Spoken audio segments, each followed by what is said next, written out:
ఓం శ్రీ మాత్రే నమః. ఛానల్లోకి స్వాగతం అండి. ధనుసు రాశి వారు జాగ్రత్తగా ఉండవలసిన సమయం వచ్చేసింది. జూలై 10వ తేదీన పౌర్ణమి. ఈ రోజున మీ జీవితంలో ప్రళయం రాబోతోంది. అయితే మీరు చేస్తున్న తప్పేంటి? ఎందుకు ఈ పరిస్థితి ఎదురవుతుంది? అలాగే ఈ విపత్తు నుంచి మీరు ఎలా బయటపడాలి? మీ తప్పును ఎలా సరిదిద్దుకోవాలి? అలాగే ఈ సమయంలో మీరు చేయవలసిన దేవతారాధన, అలాగే పాటించవలసిన పరిహారాలేంటి అనే అంశాలను ఈ వీడియోలో మనం వివరంగా తెలుసుకుందాం. కానీ అంతకంటే ముందుగా మీరు కనుక మన ఛానల్ ఇప్పటి వరకు సబ్స్క్రైబ్ చేసుకోకపోతే సబ్స్క్రైబ్ చేసుకుని పక్కనే వచ్చిన బెల్ ఐకాన్ నొక్కి ఆల్ సెలెక్ట్ చేసుకుంటే మేము ఇలాంటి వీడియోస్ అప్లోడ్ చేయగానే ముందుగా మీకు నోటిఫికేషన్ వస్తుంది. అలాగే వీడియో నచ్చినట్లయితే లైక్ చేయండి. మీ జీవితానికి అలాగే మీ భవిష్యత్తుకు సంబంధించి ఆసక్తికరమైన అంశాలు కూడా ఈ వీడియోలో తెలియజేస్తాము. అందుకోసం మీరు ఈ వీడియోని ఎక్కడా కూడా స్కిప్ చేయకుండా చివరి వరకు చూడండి.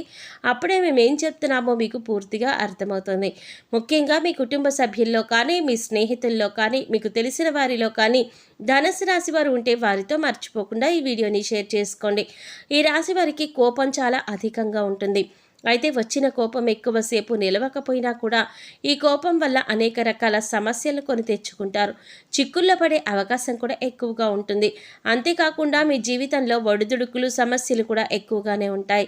ఎన్ని ఒడిదుడుకులు సమస్యలు ఎదురైనప్పటికీ కూడా అధికంగా శ్రమపడి వీరి బాధ్యతలను సక్రమంగా నెరవేర్చి ఒక మంచి స్థాయికి చేరుకుంటారు. అనేక బాధ్యతలు మీరు నిర్వహించవలసిన పరిస్థితులు కూడా ఏర్పడతాయి. అయితే తమ బాధ్యతలు నెరవేర్చి ఒక మంచి స్థితికి చేరుకున్నా సరే మళ్ళీ తిరిగి వీరికి సమస్యలు వీరిని వెతుక్కుంటూ వస్తాయి. ఇలా అనేక రకాల సమస్యలు మీరు ఎదుర్కొంటారు. ఇక ఒక రకంగా చూసుకున్నట్లయితే ఈ రాశి వారికి ఎటువంటి కష్టాలు ఉన్నాయి అని ప్రత్యేకించి చెప్పక్కర్లేదు. ఎందుకంటే మానవ జీవితంలో కష్టం వెనుక సుఖం, అలాగే సుఖం వెనుక కష్టం ఉంటుంది అని ప్రతి ఒక్కరూ అర్థం చేసుకోవాలి.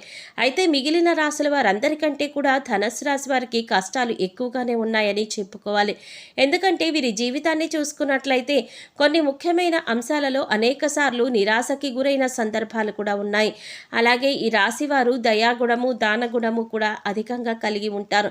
ఈ కారణంగా ఎదుటివారు కష్టాల్లో ఉంటే చెలించిపోయే మనస్తత్వాన్ని కలిగి ఉంటారు.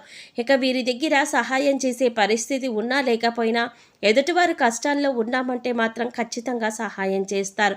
అది ఆర్థికంగా కానీ, మాట సాయం కానీ ఖచ్చితంగా ఎదుటివారు కష్టాల్లో ఉంటే ఆదుకోవడానికి ప్రయత్నిస్తారు.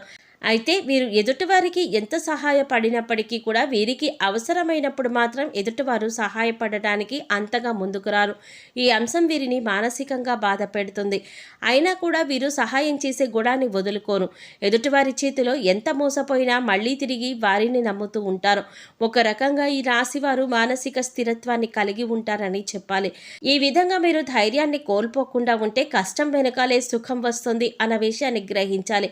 ఇక మీ కింద పనిచేసిన వారు, అలాగే మీతో పనిచేసేవారు పదోన్నతులు పొంది మంచి స్థాయికి ఎదిగి ఆర్థికంగా పురోగతి సాధించినా కూడా మేము సాధించలేకపోయాము అనే బాధ మీకు కలగకూడదు. మరీ ముఖ్యంగా మీరు గుర్తుపెట్టుకోవాల్సింది ఏంటంటే ప్రతి ఒక్కరి జీవితంలో కష్టాలు ఒకే రకంగా ఉండవు. ఒకరికి ఆర్థిక సమస్యలు ఉండవచ్చు, మరొకరికి మానసిక సమస్యలు ఉండవచ్చు, మరొకరికి కుటుంబ సమస్యలు, అలాగే మరికొందరికి వైవాహిక జీవితంలో సమస్యలు ఉండవచ్చు. ఎవరికి ఏ సమస్య ఉందో మనం చెప్పలేం. కాబట్టి ఎదుటివారికి సమస్య లేదు అని మీరు ఎప్పుడూ అనుకోవద్దు. అలాగే అన్ని కష్టాలు నాకే వచ్చాయని కూడా మీరు కుంగిపోవద్దు. మానసిక ధైర్యాన్ని అధికంగా కలిగి ఉండాలి. ఈ విషయాన్ని మీరు గమనించి జీవితంలో ముందుకు సాగాలి. మానవ జీవితంలో కష్ట సుఖాలు అనేవి సర్వసాధారణం. అయితే గతంలో మీరు పడిన కష్టాలన్నింటికీ ఇప్పుడు పరిష్కారం అనేది లభించబోతుంది. శివయ్య అనుగ్రహంతో మీ ప్రతి సమస్యకి ఒక పరిష్కారం దొరుకుతుంది. ఇక ఈ రాశి వారి జీవితంలో రాబోయే ప్రళయం ఏంటి అంటే మీరు ఒక సమస్యతో ఇబ్బంది పడబోతున్నారు. పరమశివుడి యొక్క అనుగ్రహం ఉన్నప్పటికీ కూడా ఒక రోజైతే మీరు సమస్యను ఎదుర్కోబోతున్నారు. ఆ రోజు ఏమిటి అంటే కనుక జూలై 10. ఈ రోజున మీరు చాలా జాగ్రత్తగా ఉండవలసిన సమయంగా చెప్పుకోవాలి. ఎందుకంటే మీ భవిష్యత్తుకు సంబంధించి ఒక ముఖ్యమైన అంశంలో నిర్ణయం తీసుకోవాల్సి వస్తుంది. ఈ సందర్భంలో మీరు కొన్ని నిందలు, ఆరోపణలు ఎదుర్కోవలసి ఉంటుంది. అయితే ఈ రోజున మీరు ఎదుర్కోబోతున్న సమస్య ఏదైతే ఉందో అది మీ భవిష్యత్తు పైన తీవ్రమైన ప్రభావాన్ని చూపిస్తుంది. పొరపాటున మీరు తీసుకోబోతున్న నిర్ణయం తొందరపాటు నిర్ణయం వల్ల మీ పైన నేరారోపణ చేయబడుతుంది. కాబట్టి ఈ సమయంలో మీరు చాలా జాగ్రత్తగా ఉండాలి. ఈ సమయంలో మీరు బయట వ్యక్తులతో కానీ ఇరుగు పొరుగు వారితో కానీ దురుసుగా ప్రవర్తించడం వల్ల, దురుసుగా మాట్లాడడం వల్ల, కేవలం మీ తొందరపాటుతనం వల్ల మీరు అనేక రకాల నిందలు, ఆరోపణలు ఎదుర్కోవలసి వస్తుంది. ఇందుకోసం మీరు మాట్లాడే ప్రతి మాట కూడా ఆలోచించి ఆచితూచి మాట్లాడాలి. లేదంటే చిన్న అంశంలో గొడవ కూడా పెద్దగా అవ్వడానికి దారి తీసే అవకాశం ఉంటుంది. అందుకోసం మీరు ఈ అంశంలో జాగ్రత్త తీసుకోకపోతే మాత్రం భవిష్యత్తులో మీకు అది ముఖ్యంగా గుర్తుండిపోయే అంశంగా మారబోతోంది. అంతేకాదు మీరు జీవితంలో మర్చిపోలేని విధంగా ఈ అంశం మీ పైన ప్రభావం చూపిస్తుంది. ఇటువంటి ఒక ముఖ్యమైన సంఘటన మీ జీవితంలో కనిపిస్తోంది. కాబట్టి ఈ సమయంలో మీరు జాగ్రత్తగా ఉండాలి. ఈ సమయంలో మీరు మౌనంగా ఉండడానికి ప్రయత్నించండి. అలాగే దురుసుగా ప్రవర్తించకండి. ఈ రాశి వారికి కోపం అధికంగా ఉంటుంది. ఈ కోపం వెంటనే తగ్గిపోయినప్పటికీ కూడా మీరు అధికంగా కోపం ప్రదర్శించిన సమయంలో ఫలితాలు అనేవి మీకు వ్యతిరేకంగా అప్పటికే సమస్యలు సృష్టించబడతాయి. ఇక ముఖ్యంగా ఇటువంటి సమస్యల నుంచి బయటపడడానికి మీరు దురుసుతనం అలాగే కఠినంగా మాట్లాడే స్వభావాన్ని మీరు తగ్గించుకోవాలి. అది మీ కుటుంబంలోనైనా, ఇరుగు పొరుగు వారితో అయినా, సన్నిహితులతోనైనా, పై అధికారులతో అయినా లేదా మీ ప్రియమైన వారితో అయినా మీరు సౌమ్యంగా మాట్లాడడానికి ప్రయత్నించాలి. అయితే ఇటువంటి విపత్కరమైన పరిస్థితుల నుంచి మిమ్మల్ని కాపాడేది ఆ పరమశివుడే. అందుకోసం మీరు ఆ పరమశివుడి యొక్క ధ్యానం చేయండి. ప్రతిరోజు కూడా మీకు సమయం దొరికినప్పుడల్లా ఓం నమ శివాయ అనే పంచాక్షరి మంత్రాన్ని చదువుకోండి. అలాగే రోజు మీకు వీలైనన్ని సార్లు మృత్యుంజయ మహామంత్రాన్ని చదువుకోండి. ఇలా చేసినట్లయితే కనుక మీ జీవితంలో ఎదురయ్యే ప్రతి సమస్యకి కూడా ఆ పరమశివుడు వెంటే ఉండి పరిష్కారాన్ని చూపిస్తాడు. అంతేకాదు పరమశివుడి యొక్క అనుగ్రహాన్ని పొందుతారు. ఎందుకంటే మీ జీవితంలో ఎటువంటి సమస్య మీ దరిదాపుల్లోకి రాకుండా శివయ్య మిమ్మల్ని కాపాడుతారు. అంతేకాదు శివుడికి నీళ్లతో అభిషేకం చేసినా సరే భోళాశంకరుడు చాలా సులువుగా మిమ్మల్ని అనుగ్రహిస్తాడు. అయితే ప్రతి సోమవారం కూడా శివాలయానికి వెళ్ళి శివాలయంలో దీపారాధన చేయడానికి ప్రయత్నించండి. ఆవు నేతితో కానీ నువ్వుల నూనెతో కానీ దీపారాధన చేసి ఒక బిల్వ పత్రాన్ని సమర్పించండి.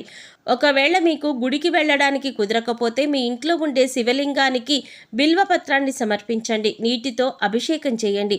ఈ విధంగా శివుడిని పూజించినట్లయితే శివయ్య మిమ్మల్ని కష్టాల నుంచి బయటపడేస్తాడు. మీకు రాబోతున్న ప్రళయం నుంచి కూడా బయటపడేందుకు మార్గం తెలుస్తుంది. అలాగే మీకు ఉన్న దాంట్లో దానం చేయండి. ఇలా దాన ధర్మాలు చేయటం వల్ల ఎంతో మంచి పుణ్య ఫలితం మీకు లభిస్తుంది. అపారమైన దివ్య శక్తిని మీరు పొందుతారు. ఇక మిగిలిన అంశాలలో మీరు మిశ్రమమైన ఫలితాలు పొందబోతున్నారు. అయితే మీకు ఉండే కోపం, మాట తీరు అలాగే కఠినమైన స్వభావం కారణంగా ఈ సమస్య పెద్దదయ్యే అవకాశం ఉంది. కాబట్టి ఈ అంశంలో జాగ్రత్త వహించండి. సో చూశారు కదండి, జూలై 10వ తేదీన ధనుసు రాశి వారి జీవితంలో ఎటువంటి ప్రళయం రాబోతోంది, ఆ ప్రళయం నుంచి మీరు ఎలా బయటపడాలి, ఈ ప్రళయానికి గల కారణం ఎవరు, ఈ సమయంలో ఏ దేవతారాధన చేసుకోవాలి, మీరు ఈ సమస్య నుంచి బయటపడేందుకు ఎటువంటి ప్రవర్తన కలిగి ఉండాలి అనే అంశాలను ఈ వీడియోలో మనం వివరంగా తెలుసుకున్నాం కదా. ఈ వీడియో మీకు నచ్చినట్లయితే లైక్ చేయండి. మీ ఫ్రెండ్స్ అండ్ ఫ్యామిలీ మెంబర్స్లో ధనుసు రాశి వారు ఎవరైనా ఉంటే వారితో మర్చిపోకుండా ఈ వీడియోని షేర్ చేసుకోండి.